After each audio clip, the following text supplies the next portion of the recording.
And if you don't have the right support group, support system, you won't get out of it, man. If you look at like people like Robin Williams, all those type of people, you're like, how the fuck did you kill yourself? I get it. Like at that moment, I finally fucking understood. So luckily I had the right people to get me out. How long did that go on for you? Was it just ongoing until this came up, or you were kind of climbing out of it before this? Listen, depression happens in every shape or form. You know, it's constant. Everybody, I can tell you, everybody here is going through it in their own sort of way. But for that particular time, me stepping away, I mean, there was some politics involved. I just really fell into a dark place, and I felt alone because a lot of people don't talk about it.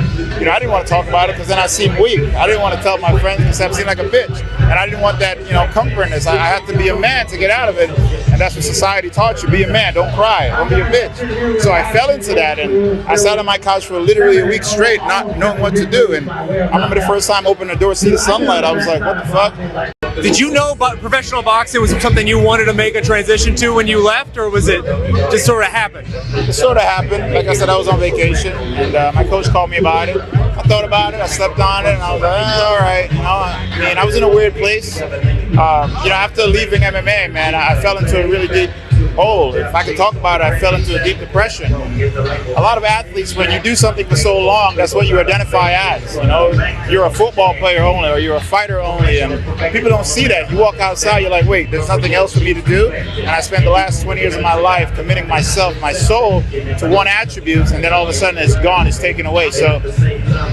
it was some really dark, deep places, and luckily I had the right people around me to support me. I mean, when I say I felt depressed, I even at one point looked at my firearm like, wait a minute, I can go down a really dark path if I don't get out of this. And people don't talk about that shit, you know? Depression is a real thing. But I gotta say, man, it was really dark, and I'm just so happy to get out of that. And I encourage people, I know it's hard to even talk about it or talk to someone about it, but I know activeness does something. Literally by me just getting up and walking outside, it helped my mentality. So, how long ago was that, Uriah? That was literally right after I retired from UFC. It was literally right after. Not long ago. Not that long ago. So training definitely helps.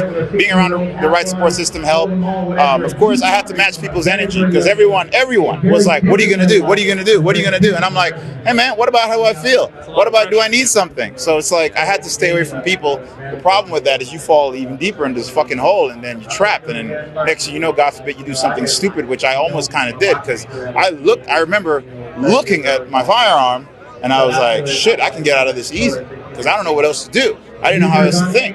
So I'm good.